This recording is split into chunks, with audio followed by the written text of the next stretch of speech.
Madam please आओ। Doctor Jasprit Kaur Sandhu जी, ये साडे इस डिपार्टमेंट विच सारे जानते हैं कि एक एनसाइक्लोपीडिया विभाग है, वो प्रोफैसर ने। बाकी असीं बहुत सारे जानते हैं इन्हों। ये भी हिस्टरी के विद्यार्थी ने बेसिकली, और इन्हों ने भी गुरु गोबिंद सिंह महाराज ते एक बुक भी लिखी है, शायद PhD भी इस विषय की है इन्हों की। डॉक्टर मैडम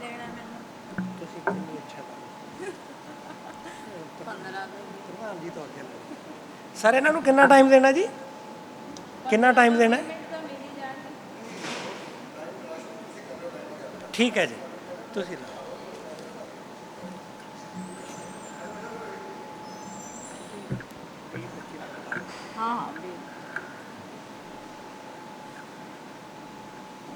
वैसे तो सुखदयाल सर ने इन्ना भावुक करता गुरु गोबिंद सिंह जी दियां गल्लां करके, क्योंकि गुरु गोबिंद सिंह जी का विषय साडे लई इन्ना भावुकता वाला है कि जदों भी असीं उन्हां दी कोई रिसर्च करते हैं, काम करते हैं, किताब लिखते हैं, वह वैसे ही पढ़ते हैं, तो साडा कोई भी फील्ड उन्हां दा लै लो, क्योंकि बहुत पक्की शख्सियत दे मालक है गुरु साहब।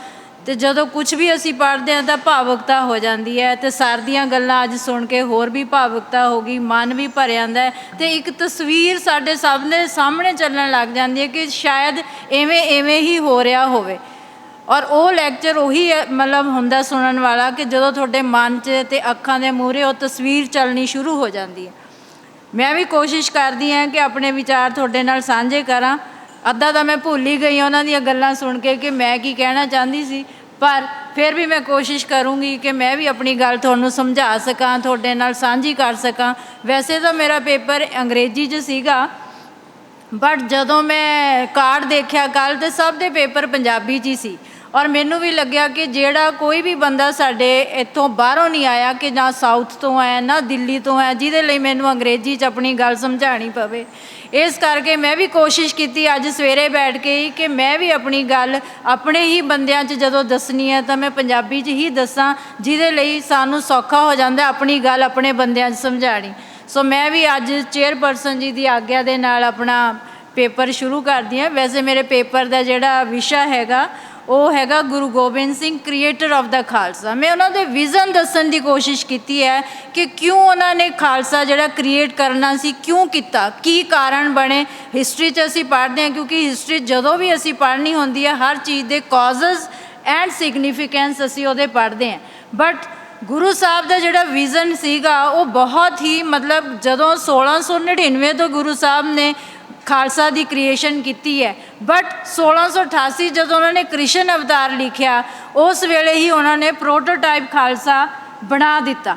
मतलब 10 साल पहला ही गुरु साहब ने सोच लिया कि किसी न किसी दिन मैं इहो जिहा खालसा सिरजूँगा, इहो जी अपनी फौज सिरजूँगा जिहदी इत्थे लोड़ पैनी है। मतलब प्रोटोटाइप खालसा ख्याली खालसा, जिहदे च उन्हां एक चैप्टर है जरासंध युद्ध। उहदे च उन्होंने वैसे तो कृष्ण दे उन्हां दी लड़ाई हो रही है, बट उत्थे जिहड़ी लड़ाई हैगी उन्होंने प्रोटोटाइप च बनाई है मुगलों ते सिखां दी, जिहदे च उन्होंने अपने सिखां दे नाम भी देते खड़ग सिंह, तेग सिंह, अजीत सिंह। तो इत्थों उन्होंने विजन का पता लगता है कि जो चीज़ उन्होंने 10 साल बाद की 10 साल पहला सोच ली सीगी। सो क्यों सोची, क्योंकि उस टाइम के जोड़े हालात सी वो इन्ने माड़े हो चुके सी। चाहे ट्रांसफॉर्मेशन जी सिखिज़म है असी हिस्टरी च पढ़ते हैं कि 6वें पातशाह तो शुरू हो गई है, बट असली जी शुरू हुई जदों उन्होंने एक महसूस किया भी इस तो सिवाय साडा जो सुखदयाल सर ने गल की जफरनामे की, कोई भी गुरु साहब ने एडे सख्त वर्ड किसी भी एरिस्टोक्रेसी बादशाह उस वेले की हुकूमत नूं कहने कि तुसी लोग धोखेबाज हो, ये एड्डी वड्डी नीडरता गुरु साहब के अंदर ही सी। अज दे हालात दे अज दे समय नूं जे असी देखिए तो वो बिल्कुल नहीं हैगी है। असी तो इत्थे वाइस चांसलर के मूहरे भी उवें नहीं बोलते कदे, चाहे वह गलत ही हो रहा होवे। तो जिहड़ा बादशाह नूं एक उस वेले दे बादशाह नूं कह देना गुरु साहब ने कि तुसी सब धोखेबाज हो, ये जफरनामे च जो मिलता हैगा वो एक बहुत ही अनूठी मिसाल है जिहड़ी कि किसी भी होर धर्म च जां होर किसी लिखतां च सानू मिसाल नहीं मिलती हैगी है जो गुरु गोबिंद सिंह जी ने साडे सामने पेश की है। नीडरता का सबूत दिता है, साडे अंदर नीडरता मतलब भरी है।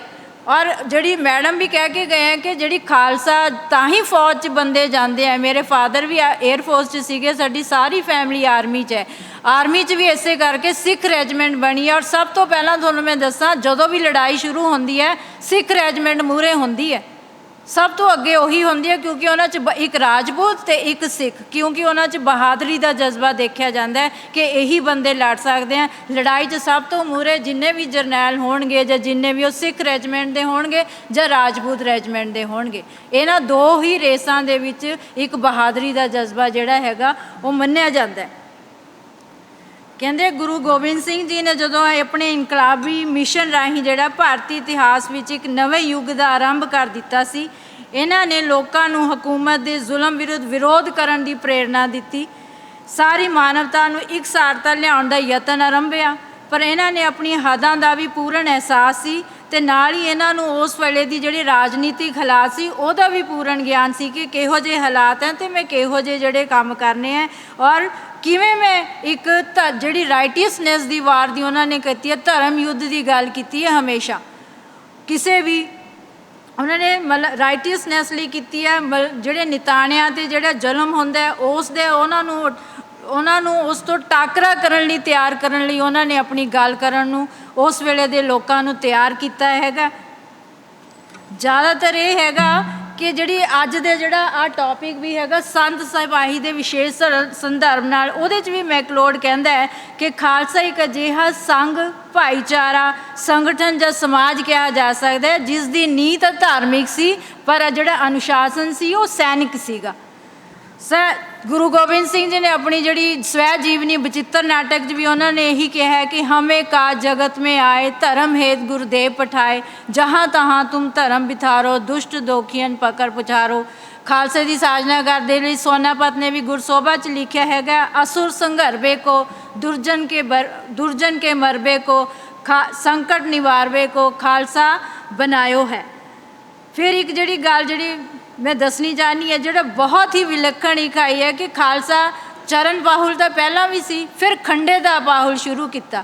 ਦੋ ਧਾਰੀ ਤਲਵਾਰ ਜਿਹੜਾ ਅੱਜ ਵੀ ਖੰਡੇ ਦੇ ਬਾਹੁਲ ਸ਼ੁਰੂ ਕੀਤਾ ਹੈ, ਇਹ ਇੱਕ ਡਿਫਰੈਂਟ ਐਗਜ਼ਾਮਪਲ ਸਾਡੇ ਸਾਹਮਣੇ ਆਈ ਹੈ। ਇੱਕ ਸਿੱਖ ਆਈਡੈਂਟੀਟੀ ਸਾਡੇ ਸਾਹਮਣੇ ਆਈ ਹੈ ਜੋ ਗੁਰੂ ਸਾਹਿਬ ਨੇ ਸਾਨੂੰ ਦਿੱਤੀ। ਅੰਮ੍ਰਿਤ ਤਾਂ ਪਹਿਲਾਂ ਵੀ ਸੀਗਾ, ਲੇਕਿਨ ਇੱਕ ਖੰਡੇ ਦਾ ਅੰਮ੍ਰਿਤ ਉਹਦੇ ਨਾਲ ਕੀ ਸੀ ਕਿ ਲੋਕਾਂ 'ਚ ਜਦੋਂ ਅੰਮ੍ਰਿਤ ਤਿਆਰ ਕਰਨਾ, ਮਿਠਾਸ ਵੀ ਆਵੇ, ਨਾਲ ਜੇ ਅਸੀਂ ਬਾਣੀ ਪੜ੍ਹਨੀ ਹੈ ਤਾਂ ਲੋਕਾਂ 'ਚ ਬਾਣੀ ਦੇ ਨਾਲ ਨਾਲ ਉਹ ਬਹਾਦਰੀ ਦਾ ਜਜ਼ਬਾ ਵੀ ਆਵੇ ਜੋ ਸਾਨੂੰ ਬਾਣੀਆਂ ਦੇ ਵਿੱਚ ਗੁਰੂ ਸਾਹਿਬ ਨੇ ਦਿੱਤਾ ਹੈ, ਲਿਖਿਆ, ਉਹਦੀ ਸੇਧ ਵੀ ਸਾਨੂੰ ਮਿਲੇ। ਇਸ ਕਰਕੇ ਉਹ ਬਾਣੀਆਂ ਦਾ ਵੀ ਉਹਨਾਂ ਨੇ ਸ਼ੁਰੂ ਕੀਤਾ। ਔਰ ਨਾਲ ਹੀ ਉਹਨਾਂ ਨੇ ਜਦੋਂ ਅੰਮ੍ਰਿਤ ਪਾਨ ਕਰਾਇਆ, 5 ਪਿਆਰੇ ਤਿਆਰ ਕੀਤੇ। 5 ਪਿਆਰਿਆਂ ਨੂੰ ਉਹਦੇ ਨਾਲ ਹੀ ਆਈ ਬੀ ਬੈਨਰਜੀ ਆਪਣੀ ਇਵੋਲਿਊਸ਼ਨ ਆਫ ਖਾਲਸਾ 'ਚ ਇਹ ਵੀ ਲਿਖਦਾ ਹੈ ਕਿ ਗੁਰੂ ਜੀ ਨੇ ਆਪ ਕਿਹਾ ਕਿ ਹੁਣ ਖਾਲਸਾ ਗੁਰੂ ਵਿੱਚ ਹੈ ਅਤੇ ਗੁਰੂ ਖਾਲਸਾ ਦੇ ਵਿੱਚ ਹੈਗਾ। ਅਤੇ ਉਹਨਾਂ ਨੇ ਇੱਕ ਨਵੀਂ ਇੱਕ ਰੂਪਤਾ ਨੂੰ ਜਨਮ ਦਿੱਤਾ। ਉਸ ਹਿਸਾਬ ਨਾਲ ਇੱਕ ਨਵੀਂ ਆਈਡੈਂਟੀਟੀ ਬਣੀ। ਕਿਉਂ ਬਣੀ? ਕਿਉਂਕਿ ਸਾਨੂੰ ਆਪਣੇ ਨਾਵਾਂ ਦੇ ਨਾਲ ਸਿੰਘ ਲਾਇਆ, ਔਰਤਾਂ ਦੇ ਨਾਂ ਦੇ ਨਾਲ ਕੌਰ ਨਾਂ ਦੀ ਇੱਕ ਸਾਨੂੰ ਹੋ ਗਈ। ਉਸ ਤੋਂ ਬਾਅਦ ਸਾਨੂੰ ਜਿਹੜੇ ਹੈਗੇ ਆ 5 ਕਕਾਰ ਮਿਲੇ, 5 ਕੱਕੇ ਮਿਲੇ, ਉਹ ਸਾਡੇ ਲਈ ਇੱਕ ਸਿੱਖ ਆਈਡੈਂਟੀਟੀ ਬਣੇ ਜੋ ਕਿ ਕਿਸੇ ਕੋਲ ਨਹੀਂ ਹੈਗੇ ਆ। ਫਿਰ ਗੁਰੂ ਸਾਹਿਬ ਜੀ ਨੇ ਇੱਕ ਸਮਾਨਤਾ ਕਿਵੇਂ ਲਿਆਂਦੀ? ਕੋਈ ਵੀ ਲਿੰਗ, ਕੋਈ ਵੀ ਊਚ ਨੀਚ ਦਾ ਭੇਦਭਾਵ ਜਿਹੜਾ ਖਤਮ ਕੀਤਾ, ਜਾਤੀ ਭੇਦਭਾਵ ਦਾ ਖਤਮ ਕੀਤਾ। ਉਹਨਾਂ ਨੇ ਹਿੰਦੂ ਮੁਸਲਮਾਨ ਦਾ ਭੇਦਭਾਵ ਖਤਮ ਕੀਤਾ। ਉਹਨਾਂ ਦੀ ਫੌਜ 'ਚ ਅਸੀਂ ਦੇਖਦੇ ਹਾਂ ਕਿ ਮੁਸਲਮਾਨ ਵੀ ਸੀਗੇ। ਉਹਨਾਂ ਨੇ ਆਪਣੀ ਅਕਾਲ ਉਸਤਤ 'ਚ ਲਿਖਿਆ, ਮਾਨਸ ਕੀ ਜਾਤ ਸਭੇ ਏਕੋ ਪਹਿਚਾਨਬੋ। ਇਹ ਸਾਨੂੰ ਕਈ ਚੀਜ਼ਾਂ ਉਹਨਾਂ ਦੇ ਵਿਜ਼ਨ ਨੂੰ ਸਾਨੂੰ ਦਰਸਾਉਂਦੀਆਂ ਹੈਗੀਆਂ ਕਿ ਉਹਨਾਂ ਨੇ ਕੀ ਕੀਤਾ। ਫਿਰ ਜਿਹੜਾ GC ਨਾਰੰਗ ਹੈ, ਟਰਾਂਸਫੋਰਮੇਸ਼ਨ ਆਫ ਸਿੱਖੀਜ਼ਮ 'ਚ ਕਹਿੰਦਾ ਹੈ ਕਿ ਉਹਨਾਂ ਨੇ ਜਿਹੜੀਆਂ 4 ਜਾਤਾਂ ਨੂੰ ਇੱਕ ਫੋਲਡ ਦੇ ਵਿੱਚ ਲਿਆਂਦਾ, 1 ਕਾਸਟ ਫੋਲਡ ਦੇ ਵਿੱਚ ਲਿਆਂਦਾ। ਕਿਵੇਂ ਲਿਆਂਦਾ? ਉਹਦਾ ਐਗਜ਼ਾਮਪਲ ਦਿੰਦਾ ਹੈ ਕਿ ਉਹ ਪਾਨ, ਸੁਪਾਰੀ, ਚੂਨਾ, ਕੱਥਾ, ਜਿਵੇਂ ਸਾਰੇ ਮਿਲਾ ਕੇ ਜਦੋਂ ਪਾਨ ਬਣਦਾ ਹੈਗਾ, ਉਹ ਆਪਣੀ ਤਰ੍ਹਾਂ ਦੀ ਐਗਜ਼ਾਮਪਲ ਦੇ ਰਿਹਾ ਉੱਥੇ ਕਿ ਜਿਵੇਂ ਉਹ ਸਾਰੇ ਮਿਲ ਕੇ ਇੱਕ ਸਵਾਦ ਬਣਾਉਂਦੇ ਆ, ਉਸੇ ਤਰ੍ਹਾਂ ਹੀ ਜਿਹੜੀਆਂ 4 ਜਾਤਾਂ ਜਦੋਂ ਇੱਕ 'ਚ ਮਿਲ ਗਈਆਂ ਤਾਂ ਉਹ ਇੱਕ ਵੱਖਰਾ ਰੂਪ ਤਿਆਰ ਹੋ ਗਿਆ, ਇੱਕ ਵੱਖਰੀ ਜਿਹੜਾ ਪੰਥ ਹੈ ਉਹ ਤਿਆਰ ਹੋ ਗਿਆ, ਖਾਲਸਾ ਪੰਥ ਤਿਆਰ ਹੋਇਆ। ਤਾਂ ਇੱਕ ਸਟੈਪ ਉਹ ਕਹਿੰਦੇ ਕਿ ਗੁਰੂ ਸਾਹਿਬ ਇਸ ਨਾਲ ਇੱਕ ਸਟੈਪ ਹੋਰ ਫਰਦਰ ਉਹਨਾਂ ਨੇ ਸਾਰੀਆਂ ਰਿਲੀਜੀਅਸ ਪ੍ਰਿਵਿਲੇਜਸ ਖਤਮ ਕਰਕੇ ਇੱਕ ਥਿਓਕ੍ਰੈਟਿਕ ਡੈਮੋਕ੍ਰੇਸੀ ਨੂੰ ਜਨਮ ਦਿੱਤਾ। ਥਿਓਕ੍ਰੈਟਿਕ ਡੈਮੋਕ੍ਰੇਸੀ ਉਸ ਵੇਲੇ ਹੋਣੀ ਇੱਕ ਆਮ ਗੱਲ ਨਹੀਂ ਸੀਗੀ। ਔਰ ਉਹਨਾਂ ਨੇ ਅੱਗੇ ਇਹ ਵੀ ਦੱਸਿਆ ਹੈ ਕਿ ਖਾਲਸਾ ਦੇ ਇੱਕ ਉਹਨਾਂ ਨੇ ਬ੍ਰਦਰਹੁੱਡ ਫਾਰਮ, ਭਾਈਚਾਰਕ ਸਾਂਝ ਪੈਦਾ ਕੀਤੀ। ਉਹਦੇ ਨਾਲ ਕੀ ਹੋਇਆ, lowest is equal to the highest. ਉਹਦੇ ਨਾਲ lowest is equal to the highest ਕੀ ਅੱਜ ਹੈਗਾ? ਕੀ ਅਸੀਂ ਅੱਜ ਦੇ ਸਮਾਜ 'ਚ ਅਸੀਂ ਦੇਖ ਰਹੇ ਹਾਂ ਕਿ lowest equal is the highest? No. ਹੁਣ ਲੋਐਸਟ ਹੋਈ ਜਾ ਰਿਹਾ, ਹਾਈਐਸਟ ਹੋਈ ਜਾ ਰਿਹਾ। ਅੱਜ ਵੀ ਅਸੀਂ ਦੇਖਦੇ ਹਾਂ ਕਿ ਇਹ ਜੱਟ ਹੈ, ਇਹ ਰਾਮਗੜ੍ਹੀ ਹੈ, ਇਹ ਕੰਬੋਜ ਹੈ, ਇਹ ਦਲਿਤ ਹੈ। ਕਿਉਂ ਹੋ ਰਿਹਾ ਇਹ? ਅਸੀਂ ਗੁਰੂ ਸਾਹਿਬ ਦੀ ਜਿਹੜੀਆਂ ਸਿੱਖਿਆਵਾਂ ਉਸ ਨੂੰ ਮੰਨ ਰਹੇ ਹਾਂ। ਇਹ ਸਾਡੇ ਅੱਗੇ ਪ੍ਰਸ਼ਨ ਉੱਠਦਾ ਹੈ ਕਿ ਅਸੀਂ ਸੈਮੀਨਾਰ ਕਰਾਉਂਦੇ ਹਾਂ, ਅਸੀਂ ਹੋਰ ਸਾਰਾ ਕੁਝ ਕਰਦੇ ਹਾਂ, ਅਸੀਂ ਗੱਲਾਂ ਕਰਦੇ ਹਾਂ, ਅਸੀਂ ਰਿਸਰਚ ਕਰਦੇ ਹਾਂ। ਜੇ ਅਸੀਂ ਉਹਨਾਂ ਦੀਆਂ ਚੀਜ਼ਾਂ ਨੂੰ ਪ੍ਰੈਕਟੀਕਲ ਲਿਆਉਂਦੇ, ਕੀ ਅਸੀਂ ਪ੍ਰੈਕਟੀਕਲ ਆਪਣੇ ਜੀਵਨ 'ਚ ਉਹਨਾਂ ਦੀ ਸਿੱਖਿਆਵਾਂ ਨੂੰ ਲਿਆ ਰਹੇ ਹਾਂ? ਨਹੀਂ ਲਿਆ ਰਹੇ। ਜੇ ਕੁਝ ਵੀ ਗੁਰਦੁਆਰਿਆਂ 'ਚ ਅੱਜ ਕੱਲ੍ਹ ਮੈਂ ਪਿੰਡਾਂ 'ਚ ਜੇ ਕਿਤੇ ਦੇਖਦੀ ਹਾਂ ਤਾਂ ਮੈਂ ਦੇਖਦੀ ਹਾਂ ਜੇ ਇੱਕ ਬੰਦਾ ਆਵਾਜ਼ ਵੀ ਉਠਾਉਂਦਾ ਤਾਂ 4 ਬੰਦੇ ਚੁੱਪ ਹੋ ਕੇ ਖੜ ਜਾਂਦੇ ਕਿ ਨਹੀਂ ਸਾਨੂੰ ਬੋਲਣ ਦੀ ਲੋੜ ਨਹੀਂ ਹੈਗੀ ਇਹਦੇ ਬਾਰੇ। ਕਿਉਂ ਨਹੀਂ ਹੈਗੀ? ਜੇ ਅਸੀਂ ਅਸੀਂ ਕੀ ਛੱਡ ਦਿੰਦੇ ਕਿ ਇੰਸਟੀਟਿਊਸ਼ਨ 'ਤੇ ਛੱਡ ਦਿੰਦੇ ਕਿ SGPC ਕਰੂਗੀ। SGPC ਆਪਣਾ ਰੋਲ ਅਦਾ ਕਰਦੀ ਹੈ। ਇੱਕ ਅਕੈਡਮਿਕ ਕਲਾਸ, ਇੱਕ ਸਧਾਰਨ ਕਲਾਸ ਆਪਣਾ ਰੋਲ ਅਦਾ ਕਰਨਾ ਚਾਹੀਦਾ ਹੈ ਕਿ ਸਾਨੂੰ ਵੀ ਆਵਾਜ਼ ਉਠਾਉਣੀ ਚਾਹੀਦੀ ਹੈ। ਜੇ ਕੁਝ ਇਹੋ ਜਿਹਾ ਗਲਤ ਹੁੰਦਾ ਕਿ ਉਸ ਨੂੰ ਅਸੀਂ ਕਹੀਏ ਕਿ ਇਹ ਗਲਤ ਹੋ ਰਿਹਾ। ਕਿਉਂ ਗੁਰਦੁਆਰਾ, ਜਦੋਂ ਸਾਡੇ ਗੁਰੂ ਸਾਹਿਬ ਨੇ ਸਾਨੂੰ ਇੱਕੋ ਹੀ ਕਾਸਟ ਬਣਾਇਆ, 4 ਕਾਸਟਾਂ ਨੂੰ 1 ਫੋਲਡ 'ਚ ਦਿੱਤਾ, ਤਾਂ ਅਸੀਂ ਕਿਉਂ ਰਾਮਗੜ੍ਹੀਆਂ ਦਾ ਗੁਰਦੁਆਰਾ ਕਰਦੇ ਹਾਂ, ਕਿਉਂ ਜੱਟਾਂ ਦਾ ਗੁਰਦੁਆਰਾ ਕਰਦੇ ਹਾਂ, ਕਿਉਂ ਕੰਬੋਜਾਂ ਦਾ ਗੁਰਦੁਆਰਾ ਕਰਦੇ ਹਾਂ, ਕਿਉਂ ਦਲਿਤਾਂ ਰਮਦਾਸੀਆਂ ਦਾ ਗੁਰਦੁਆਰਾ ਕਰਦੇ ਹਾਂ?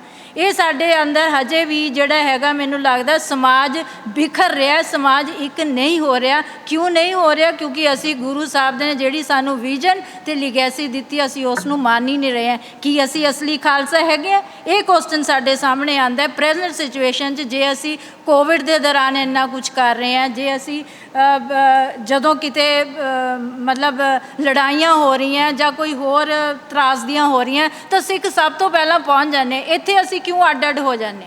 ਇਹ ਕੁਐਸਚਨ ਸਾਡੇ ਸਾਹਮਣੇ ਆਉਂਦਾ ਕਿ ਅਸੀਂ ਇਹਦੇ ਪ੍ਰਤੀ ਆਵਾਜ਼ ਉਠਾਉਂਦੇ, ਨਹੀਂ ਉਠਾਉਂਦੇ। ਇਸ ਦੇ ਪ੍ਰਤੀ ਸਾਨੂੰ ਆਵਾਜ਼ ਉਠਾਉਣੀ ਚਾਹੀਦੀ ਹੈ। ਸਟੂਡੈਂਟ ਨੂੰ ਆਪਣੇ ਪੱਧਰ 'ਤੇ, ਅਕੈਡਮਿਸ਼ੀਅਨਸ ਨੂੰ ਆਪਣੇ ਪੱਧਰ 'ਤੇ, SGPC ਨੂੰ ਆਪਣੇ ਪੱਧਰ 'ਤੇ, ਪਰ ਅਸੀਂ ਨਹੀਂ ਉਠਾਉਂਦੇ।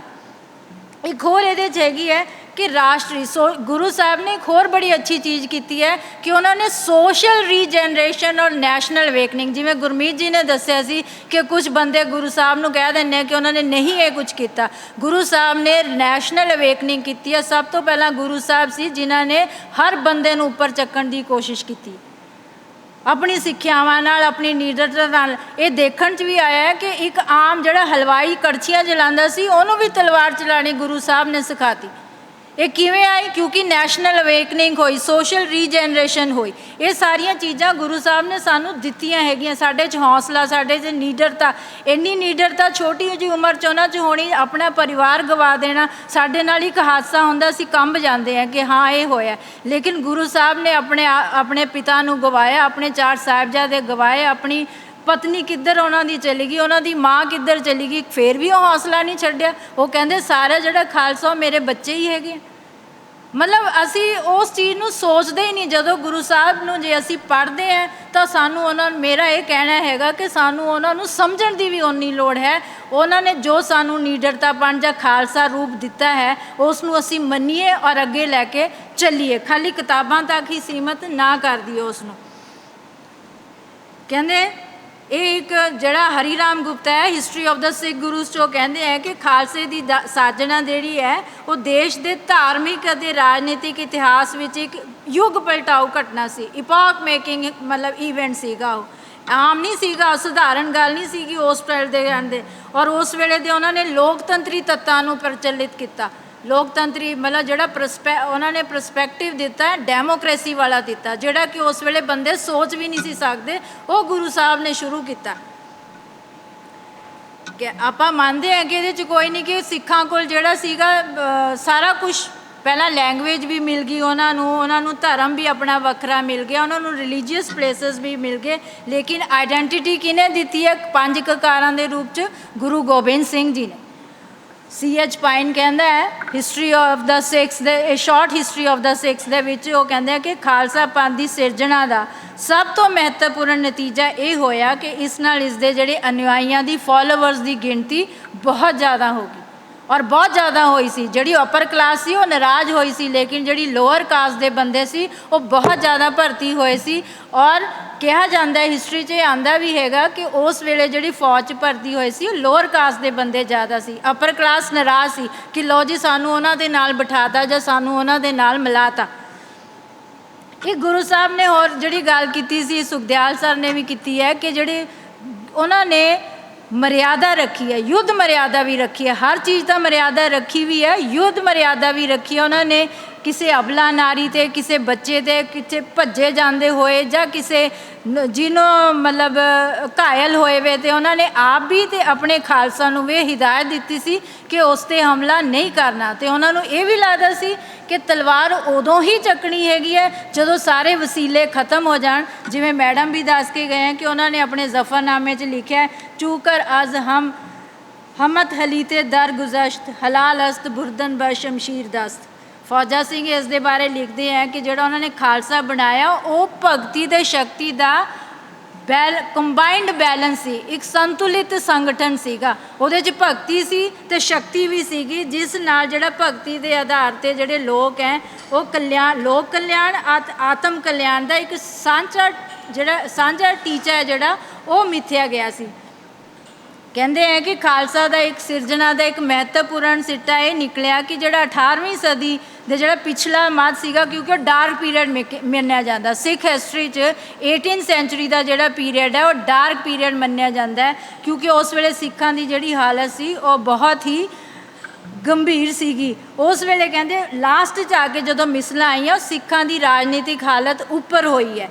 ਕਹਿੰਦੇ ਇਹ ਜਿਹੜਾ ਹੈਗਾ ਖਾਲਸਾ ਦੇ ਸੰਗਠਨ ਦੁਆਰਾ ਹੀ ਗੁਰੂ ਗੋਬਿੰਦ ਸਿੰਘ ਜੀ ਨੇ ਆਪਣੇ ਸਿੱਖਾਂ ਨੂੰ ਇੱਕ ਦਲੇਰੀ, ਇੱਕ ਮਤਲਬ ਅਨੋਖੀ ਬਹਾਦਰੀ, ਨੀਡਰਤਾ, ਉਹਨਾਂ 'ਚ ਹਿੰਮਤ, ਉਹਨਾਂ ਦੇ ਅੰਦਰ ਸਵੈ ਆਤਮ ਬਲੀਦਾਨ ਜਿਹੜਾ ਹੈਗਾ ਉਹਦੀਆਂ ਭਾਵਨਾਵਾਂ ਨੂੰ ਉਤਪੰਨ ਕੀਤਾ ਸੀ, ਜਿਹਦੇ ਨਾਲ ਉਹਨਾਂ ਨੇ ਮੁਗਲਾਂ ਨੂੰ ਨਾਲ ਅੱਗੇ ਜਾ ਕੇ ਸੰਘਰਸ਼ ਵੀ ਕੀਤਾ ਸੀ। ਜਿਹੜਾ ਮੇਰਾ ਪੇਪਰ ਹੈ ਉਹ ਵੈਸੇ ਅੰਗਰੇਜ਼ੀ 'ਚ ਹੈ, ਪਰ ਮੈਂ ਇੱਕ ਜਿਹੜਾ ਮੇਰਾ ਜਿਸਟ ਹੈ ਉਹ ਮੈਂ ਤੁਹਾਨੂੰ ਦੱਸਣਾ ਚਾਹੁੰਦੀ ਹੈ ਕਿ ਜਿਹੜਾ ਕ੍ਰੀਏਸ਼ਨ ਆਫ ਖਾਲਸਾ ਹੈ gave a separate and independent form and identity to the Sikhs. Nevertheless, to an atmosphere of gloom and degradation, Guru Gobind Singh brought a message of hope and deliverance and will to do or die. ਮਰ ਜਾਓ ਜਾਂ ਮਾਰ ਦਿਓ। ਇਹ ਬਹੁਤ ਵੱਡੀ ਗੱਲ ਸੀ ਗੁਰੂ ਗੋਬਿੰਦ ਸਿੰਘ ਦੀ ਕਿ will to do or die. He not only brought into being a moral force of an intensely dynamic character, but also as much of material assistance as he possibly could. He was a saint as well as soldier, and his ideal was brotherhood of saint soldiers, ਜਿਹਦੇ 'ਤੇ ਅੱਜ ਆਪਣਾ ਇਹ seminar ਹੋ ਰਿਹਾ ਹੈ ਕਿ ਉਹ ਬ੍ਰਦਰਹੁੱਡ ਸੀ, ਸੰਤ ਅਤੇ ਸਿਪਾਹੀ। ਉਹਨਾਂ ਨੂੰ ਐਂ ਲੱਗਦਾ ਸੀ ਕਿ ਜਿਹੜੀ ਮੇਰੀ ਖਾਲਸਾ ਫੌਜ ਹੈ ਉਹਨਾਂ ਦਾ ਜਿਹੜਾ ਆਚਰਣ ਹੈ ਉਹ ਸੰਤਾਂ ਵਰਗਾ ਹੋਵੇ ਅਤੇ ਜੋਸ਼ ਹੈ ਜਿਹੜਾ ਇੱਕ ਸਿਪਾਹੀ ਵਰਗਾ ਹੋਵੇ, ਇੱਕ ਫੌਜੀ ਵਰਗਾ ਹੋਵੇ। ਉਹ ਕਹਿੰਦੇ ਹੈ ਕਿ as he himself observed that he bore no enmity to anyone, but he was the eternal enemy of tyranny and oppression, whatever might be their brand or form, ਕਿਸੇ ਤਰ੍ਹਾਂ ਦਾ ਵੀ ਉਹਦਾ ਰੂਪ ਹੋਵੇ ਜਾਂ ਕਿਹੋ ਜਿਹੀ ਵੀ ਹੋਵੇ। He had declared a never ending on the enemy and created the Khalsa to carry it on, ਜੋ ਕਿ ਚੱਲਦੀ ਰਹੀ ਅੱਗੇ ਬੰਦਾ ਬਹਾਦਰ, ਅੱਗੇ ਮਿਸਲਾਂ, ਅੱਗੇ ਮਹਾਰਾਜਾ ਰਣਜੀਤ ਸਿੰਘ ਤੱਕ। ਖਾਲਸਾ ਅੱਜ ਵੀ ਹੈ, ਖਾਲਸਾ ਅੱਜ ਵੀ ਸਾਡੇ ਅੰਦਰ ਹੈ, ਉਸ ਨੂੰ ਸਾਨੂੰ ਜਗਾਉਣ ਦੀ ਲੋੜ ਹੈ। ਇਹ ਮੇਰੀ ਸਾਰੇ ਅੱਜ ਦੀ ਜਿਹੜੀ ਜਨਰੇਸ਼ਨ ਹੈ ਉਹਨਾਂ ਨੂੰ ਇੱਕ ਵਿਜ਼ਨ ਕਹਿ ਲਓ ਵੀ ਅੱਗੇ ਚੱਲਣ ਦਾ, ਕਿ ਜੇ ਅਸੀਂ ਬਚਣਾ ਹੈਗਾ ਤਾਂ ਸਾਨੂੰ ਗੁਰੂ ਸਾਹਿਬ ਦੀ ਸਿੱਖਿਆਵਾਂ 'ਤੇ ਅਮਲ ਕਰਨਾ ਹੋਏਗਾ। ਆਪ ਜੀ ਦਾ ਮੈਨੂੰ ਸੁਣਨ ਲਈ ਬਹੁਤ ਬਹੁਤ ਧੰਨਵਾਦ।